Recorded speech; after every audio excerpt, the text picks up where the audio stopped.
ಮನೆಗೂ ಮಹೋತ್ಸವ, ಮನೆ ಮನೆಗೂ ಮಹೋತ್ಸವ ಸಂಭ್ರಮ,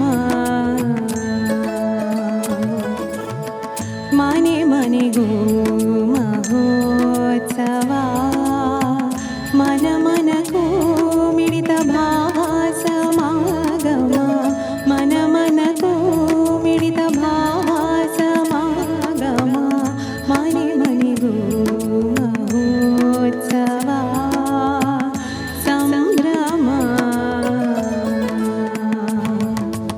ರಾಮ ಶ್ರೀರಾಮ ಜಯ ರಾಮ ಜಯ ಜಯ ರಾಮ, ರಾಮ ಶ್ರೀರಾಮ ಜಯ ರಾಮ ಜಯ ಜಯ ರಾಮ, ರಾಮ ಶ್ರೀರಾಮ ಜಯ ರಾಮ ಜಯ ಜಯ ರಾಮ.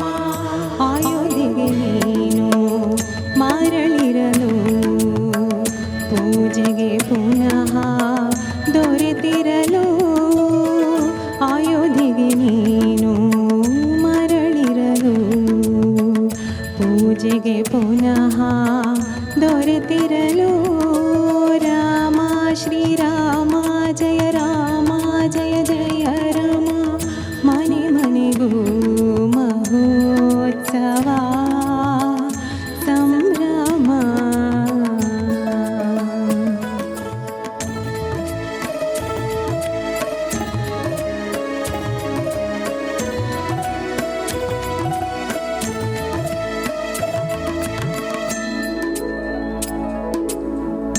ಶತಮಾನಗಳ ಸಂಘರ್ಷದ ಫಲ ಈ ಹಂಬಲದ ದೇಗುಲ, ಶತಮಾನಗಳ ಸಂಘರ್ಷದ ಫಲ ಈ ಹಂಬಲದ ದೇಗುಲ, ಈಗೋ ಪ್ರೇಮದ ಕಾಣಿಕೆ ನಿನಗೆ ರಾಮ, ಈಗೋ ಪ್ರೇಮದ ಕಾಣಿಕೆ ನಿನಗೆ ರಾಮ, ವಿರಾಜಿಸು ವಿಲಾಸಿಸು ರಾಜ ರಾಮ, ದೇಹದೇ ಗುಲದಿ ರಾರಾಜಿಪಾತ್ಮ ರಾಮ ಶ್ರೀರಾಮ ಜಯ ರಾಮ ಜಯ ಜಯ ರಾಮ, ರಾಮ ಶ್ರೀರಾಮ ಜಯ ರಾಮ ಜಯ ಜಯ ರಾಮ, ರಾಮ ಶ್ರೀರಾಮ ಜಯ ರಾಮ ಜಯ ಜಯ ರಾಮ,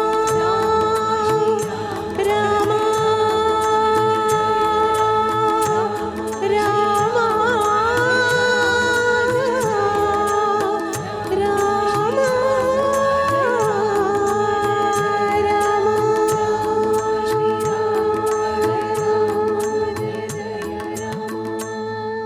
ಅಲ್ಲೂ ರಾಮ, ಮಾತಲ್ಲೂ ರಾಮ, ಕಣಕಣದಲ್ಲೂ ರಾಮ. ಬದಲಾವಣೆ ಜಗದ ನಿಯಮ ಅಂತಾರೆ. ಆದರೆ ಆ ಬದಲಾವಣೆಗೆ 500 ವರ್ಷ ಬೇಕಾಯ್ತಾ ಅನ್ನೋ ನನ್ನ ಪ್ರಶ್ನೆ. 30 ಸೆಕೆಂಡ್ ಉಪಾಧ್ಯವರೇ. 500 ವರ್ಷ ಬೇಕಾಯಿತು. ಕಾರಣ ಏನಂದರೆ ಹಿಂದೂ ಸಮಾಜದ ಎಷ್ಟು ಶಕ್ತಿಯುತನೋ ಅಷ್ಟೇ ಶೀಘ್ರವಾಗಿ ಜಾತಿಯ ಆಧಾರದ ಮೇಲೆ ಒಡೆದು ಹೋಗುವಂಥ ವಿಚಾರನೂ ಇದೆ. ಆದರೆ 1984 ನಂತರ ಏನು ಧರ್ಮ ಸಂಸತ್ನಲ್ಲಿ ನಿರ್ಣಯ ಆಯಿತೋ ಅದಾದ ನಂತರ ಹಿಂದೂ ಸಮಾಜದ ಒಂದು ಕೇಂದ್ರೀಕೃತವಾಗಿ ಅದನ್ನು ಒಗ್ಗಟ್ಟು ಮಾಡ್ತಕ್ಕಂಥ ಕೆಲಸ ಸಂತರು ಮಾಡಿದರು. 89ನೇ ಶಿಲಾನ್ಯಾಸ ನಡೆಸಿದ್ದು ಯಾರು ಅನ್ನೋದನ್ನು ನಾವು ನೆನಪಿಟ್ಕೊಳ್ಬೇಕು. ನವೆಂಬರ್ 9, 1989ನೇ ಇಸ್ವಿಯಲ್ಲಿ ಬಿಹಾರದ ಒಬ್ಬ ದಲಿತ ಕಾಮೇಶ್ವರ್ ಚೌಪಾಲ್ ಅನ್ನುವರು ಅಲ್ಲಿ ಶಿಲಾನ್ಯಾಸವನ್ನು ಮಾಡ್ತಾರೆ. ಈಗ ಏನು ಗರ್ಭಗುಡಿಯಲ್ಲಿ ಕೂತಿದ್ದಾನೋ ಬಾಲರಾಮ, ಆ ಬಾಲರಾಮನ ಶಿಲೆ ಕೂಡ ಇದೇ ಮೈಸೂರಿನ ಹತ್ರ ರಾಮದಾಸ ಅನ್ನುವ ದಲಿತರ ಮನೆಯಿಂದ ಬಂದಂಥ, ಅವರ ಹೊಲದಿಂದ ಬಂದಂಥ ಶಿಲೆ ಅದು. ನಾನು ಇನ್ನೊಂದು ಇಲ್ಲೇ ನೆನ್ಪಿಟ್ಕೊಳ್ಬೇಕು, ಕರ್ನಾಟಕದ ಇನ್ನೊಂದು ಕೊಡುಗೆ ಆ ದೇವಸ್ಥಾನಕ್ಕೆ ಯಾವುದು ಅಂದರೆ, ದೇವಸ್ಥಾನ ನಿಂತಿರೋ ಬುನಾದಿ ಇದೆಯಲ್ಲ ಅದು ಕರ್ನಾಟಕದ ಸಾದರಹಳ್ಳಿಯ ಕಲ್ಲಿಂದ. 50 ಅಡಿ ಕಾಂಕ್ರೀಟು, ಅದರ ಮೇಲೆ ಸಾದರಹಳ್ಳಿ ಕಲ್ಲು, ಸಾದರಹಳ್ಳಿಯ ಕಲ್ಲಿನ ಮೇಲೆ ದೇವಸ್ಥಾನ ನಿಂತಿದೆ. ಅಂದ್ರೆ ಬುನಾದಿನೇ ಕರ್ನಾಟಕದ್ದು ಬಹಳ ಹೆಮ್ಮೆ ಆದಂತ ವಿಚಾರ. ಅಂದ್ರೆ ಉಪಾಧ್ಯಾಯ ಸರ್, ಈ ಶ್ರೀರಾಮ 2 ಅಕ್ಷರದಲ್ಲಿ ಮೋಕ್ಷ ಪ್ರಾಪ್ತಿ ಮಾಡ್ಕೊಳ್ಬೋದು ಅಂತ ಸಾಕ್ಷಾತ್ ಪರಶಿವ ಪಾರ್ವತಿ ಮಾತೆಗೆ ಹೇಳ್ತಾರೆ. ಈ ರಾಮ 2 ಅಕ್ಷರದಲ್ಲಿ ಅಷ್ಟು ಶಕ್ತಿ ಇದೆ.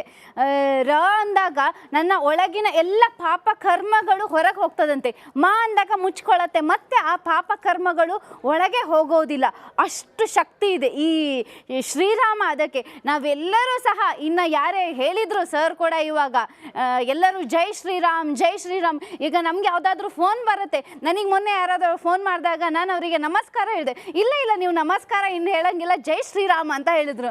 ಅಂದ್ರೆ ಈ ಜೈ ಶ್ರೀರಾಮ್ ಇದೆಲ್ಲ ಸಾಮಾನ್ಯ ಅಲ್ಲ, ನಮ್ಮೆಲ್ಲರನ್ನು ಮೋಕ್ಷದ ಕಡೆಗೆ ಅಂದ್ರೆ ಆನಂದದ ಕಡೆಗೆ ಈಶ್ವರನೆಡೆಗೆ ಕರ್ಕೊಂಡು ಹೋಗುತ್ತೆ ಅಂದ್ರೆ ಇದೇ ಇದೆ. ಹಾಗಾಗಿ ನಾವೆಲ್ಲರೂ ಇದನ್ನೇ ಉಚ್ಚಾರ ಮಾಡೋಣ. ಮತ್ತೆ ಅವನ ಪ್ರಾಪ್ತಿಗೋಸ್ಕರ ನಾವು ಸತತ ಕನಿಷ್ಠ ದಿನದಲ್ಲಿ ನಮ್ಗೆ 24 ಗಂಟೆಗಳು ಜೈ ಶ್ರೀರಾಮ್ ಅಂತಾನೆ ಹೇಳ್ತಾರೆ. ಖಂಡಿತವಾಗಿಯೂ ಅದೇ ಹೇಳ್ತಾರೆ. ಇಂಥ ಒಂದು ಬದಲಾವಣೆ 500 ವರ್ಷಗಳಿಗೋಸ್ಕರ ನಾವು ಕಾಯ್ಬೇಕಿತ್ತ?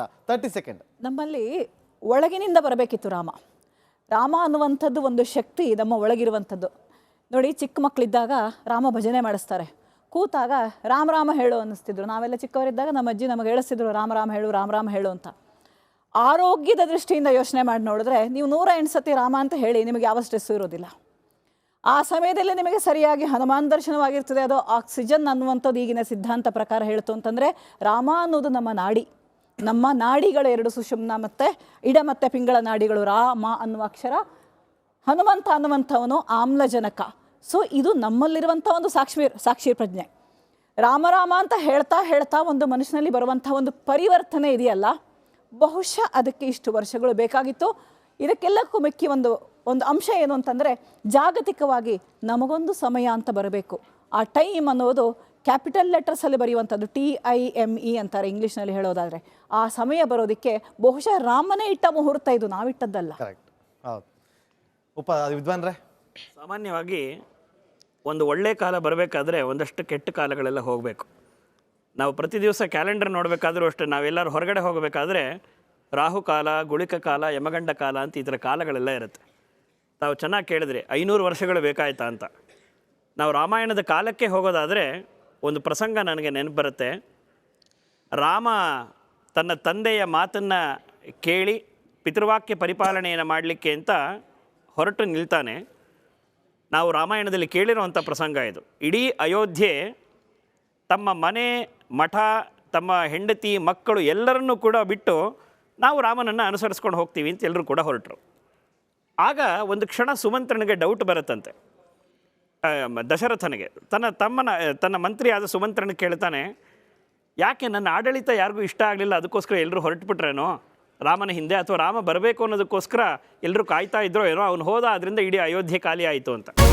ರಿಪಬ್ಲಿಕ್ ವರ್ಡ್ ಆ್ಯಪ್ ಇದು ಕೇವಲ ಅಪ್ಲಿಕೇಶನ್ ಅಲ್ಲ, ಸಮಗ್ರ ಸುದ್ದಿಗಳ ಸಂಪರ್ಕ ಮಾರ್ಗಕ್ಕೆ ಕ್ರಾಂತಿಕಾರಿ ಬದಲಾವಣೆ.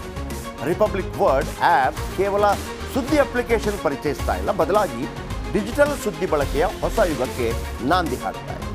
ಇದೊಂದು ಬ್ರೇಕಿಂಗ್ ನ್ಯೂಸ್, ಪ್ರಭಾವಶಾಲಿ ಕಾರ್ಯಕ್ರಮಗಳಿಗೆ ಗಟ್ಟಿಯಾದ ನ್ಯೂಸ್. ಇಲ್ಲಿ ಕೇವಲ ತಾಜಾ ಸುದ್ದಿ, ಅದರ ನೇರ ಪ್ರಸಾರ ಮತ್ತು ಚರ್ಚೆಗಳಿಗೆ ಮಾತ್ರ ಅವಕಾಶ. ರಿಪಬ್ಲಿಕ್ ವರ್ಲ್ಡ್ ಆ್ಯಪ್ ಡೌನ್ಲೋಡ್ ಮಾಡಿಕೊಳ್ಳಿ. ಗೂಗಲ್ ಪ್ಲೇಸ್ಟೋರ್ ಮತ್ತು ಆಪಲ್ ಆ್ಯಪ್ ಸ್ಟೋರ್ನಲ್ಲಿ ಲಭ್ಯವಿದೆ.